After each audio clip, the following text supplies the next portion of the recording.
Grigori Rasputín. Pocos nombres, la verdad, nos traen a la mente una imagen tan potente. La de un monje loco, un místico con unos ojos casi hipnóticos que, bueno, que se arrastró desde lo más profundo de Siberia hasta el mismísimo corazón del Imperio ruso, supuestamente para destruirlo desde dentro.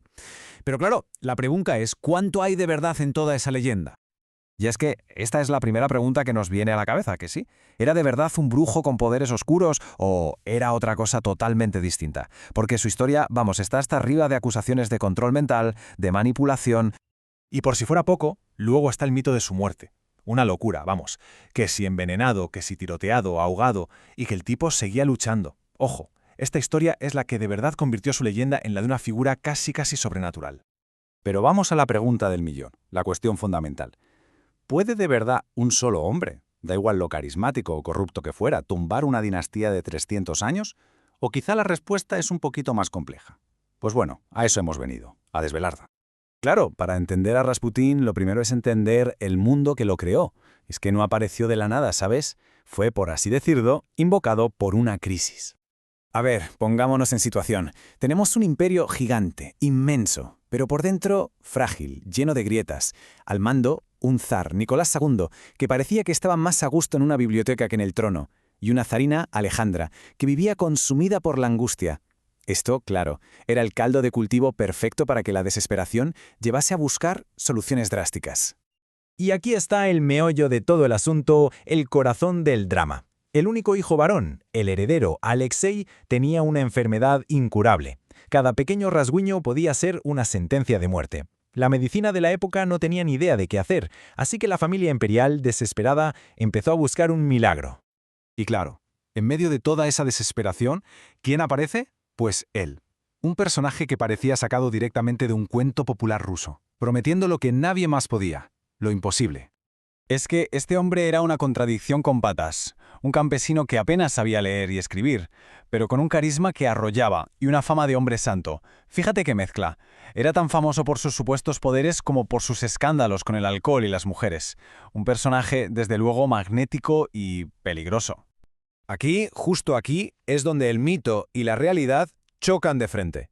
A ver, la zarina vio un milagro, claro, pero la ciencia hoy nos da una explicación mucho más sencilla. Resulta que Rasputín, quizá por pura intuición, lo que hizo fue prohibirles a los médicos que le dieran aspirina al niño. Y es que la aspirina, que por aquel entonces era un analgésico súper común, lo que hace es diluir la sangre, algo terrible para un hemofílico. Así que no fue magia. Fue básicamente corregir un error médico garrafal. Y claro, ese supuesto milagro fue su llave de oro. Le abrió las puertas del palacio de par en par y le dio un poder que, vamos, ningún campesino siberiano habría soñado en su vida. Y todo esto justo cuando Rusia se estaba hundiendo en el caos absoluto de la Primera Guerra Mundial. 4. No 1, ni 2. 4 primeros ministros. Ese es el número que tuvo Rusia en poco más de un año, en plena guerra. ¿Por qué? Bueno, cuando el zar se fue al frente, dejó a la zarina al mando. Y ella no movía un dedo sin consultar a su hombre de Dios. Así que Rasputín se puso a nombrar y a quitar ministros como si nada. No por lo buenos que fueran, sino por si le eran leales a él. Imaginaos el desastre. El gobierno paralizado justo cuando el país necesitaba un liderazgo más fuerte que nunca. Con este panorama, pues normal que se convirtiera en el hombre más odiado de toda Rusia.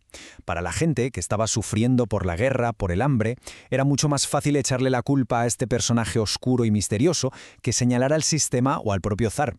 Se convirtió, vamos, en la cara visible de todo lo que iba mal en el imperio.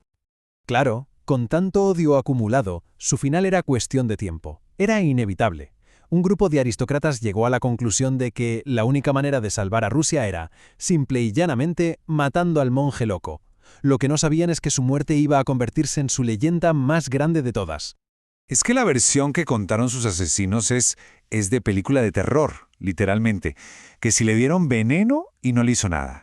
Que le pegaron varios tiros y el tipo se levantó. Que tuvieron que perseguirlo y rematarlo y que aún así seguía luchando por su vida debajo del hielo del río. Vamos, que crearon el mito de un monstruo inmortal para poder justificar lo que habían hecho. Pero, ¿qué nos dice la ciencia? Pues una vez más nos cuenta una historia muy distinta. La autopsia fue clara. Ni rastro de veneno en su sistema, ni agua en los pulmones. Murió de los disparos. Como cualquier ser humano. Así que la leyenda de su inmortalidad, pues era solo eso, una leyenda. una historia que se inventaron sus asesinos. Entonces, con todo esto sobre la mesa, volvemos a la pregunta principal. Si no era un demonio inmortal ni un hechicero, ¿qué papel jugó de verdad en la caída de Rusia? Y aquí está la clave. El imperio ya estaba enfermo, y de gravedad. La guerra, la desigualdad, un gobierno que vivía en otro mundo, todo eso ya estaba ahí. Rasputín no fue la enfermedad que mató al imperio, fue el síntoma más visible y grotesco de un sistema que ya estaba en fase terminal. A ver, echemos un vistazo rápido a esta cronología, porque es muy reveladora. Sus asesinos pensaban que matándole a él salvaban la monarquía. ¿Y qué pasó? Pues que apenas 3 meses después de su muerte estalló la revolución. Su asesinato no sirvió de nada, no cambió absolutamente nada. El destino del imperio ya estaba escrito. Y quizá, al final, esta es la gran lección de toda esta historia. Rasputín fue un campesino, sí, muy astuto, que supo aprovecharse hasta el fondo de la desesperación de una familia muy poderosa.